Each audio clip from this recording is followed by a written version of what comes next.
रहा था, उनका पीछा कर रहा था। यानी आप ऐसा समझिए जैसे हम बचपन में खेलते थे, जब तितलियाँ उड़ती थी उनके पीछे जाते थे तितलियाँ पकड़ने के लिए, इसी तरीके से। Till one of them would still its wings and rest and he would try to catch it, और वो उनको बार बार पकड़ने की कोशिश कर रहा था, but it would go fluttering, लेकिन वो उनको देखिए इस लाइन का मीनिंग फिर से समझिए एक बार। इस वाली लाइन का मीनिंग फिर से देखिए। Till one of them would still its wings and rest he would try to catch, जब तक उनमें से एक भंवरा अपने पंखों को आराम नहीं दे लेता तब तक वो उनका पीछा करता रहेगा।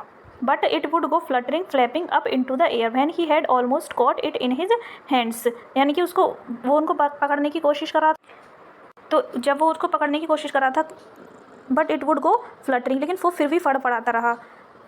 फिर भी फड़फड़ाता रहा और हवा में उड़ता रहा। But he had almost caught it, एक बार तो उसने उसको मतलब ऑलमोस्ट पकड़ ही लिया था अपने हाथों में। तभी then his mother gave a कॉन्शरी call, come child come on to the footpath, उन्होंने बुलाया कि कम चाइल्ड कम, बेटा इधर आओ, इस तरीके से उन्होंने उसको बुलाया। He ran towards his parents, वह अपने पेरेंट्स की तरफ दौड़ा।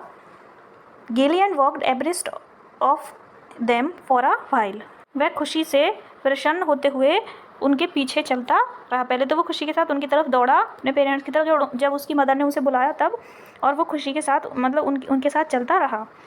However, soon left behind, attracted by the live insects and worms along the footpath that were teeming out from their hiding places to enjoy the sunshine, बल्कि जो सारी चीज़ें थी वो पीछे छूटती जा रही, जैसे वो चलता जा रहा था बहुत सारी चीज़ें पीछे छूटती जा रही थी जिनसे वो अट्रैक्ट हो रहा था। जैसे कि लिटिल इंसेक्ट, छोटे छोटे इंसेक्ट्स थे, वॉर्म्स थे अलोंग द फुटपाथ, जो फुटपाथ के किनारे पर उसको दिखाई दे रहे थे। That were teeming out from their hiding places to enjoy the sunshine, जो बाहर आए हुए थे कहाँ से, जो जहाँ पे वो जैसे जो छोटे छोटे इंसेक्ट्स होते हैं, लिटिल इंसेक्ट, वो छुप जाते हैं ना जा करके कहीं भी, तो वो उस किनारे पर आए हुए थे ताकि वो भी उस सनशाइन को एन्जॉय कर पाएँ। कम चाइल्ड कम, फिर से उसके पेरेंट्स ने बोला कम चाइल्ड कम। अब आप सोचिए कि ये वाली लाइन बार बार आ रही है, तो आप ये क्वेश्चन आप ध्यान रखिएगा, एग्जाम में आ सकता है कि उसके जो पेरेंट्स थे वो उसको बार बार किस तरीके से बुला रहे थे।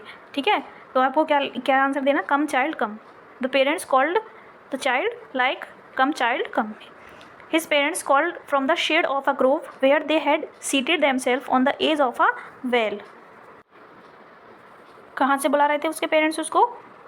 His parents called from the shade of a grove, जो एक बगीचा उनको दिखाई दिया, उपवन कह सकते हैं आप, जो जहाँ से वो उसको बुला रहे थे। From the shade of a grove, उपवन की छाया से। शेड मीन्स क्या होता है? छाया। Where they had seated themselves on the edge of a wall, जहाँ वो बैठे थे, जहाँ वो जाकर के बैठ गए थे चलते चलते। कहाँ पे बैठे थे? एज ऑफ अ वेल, कुएँ के किनारे। ठीक है, एज मीन्स किनारा होता है, वेल मीन्स कुआ। ही रैन टूवर्ड्स देम, वो उनकी तरफ दौड़ा। A shower of young flowers fell upon the child as he entered the grove and forgetting his parents.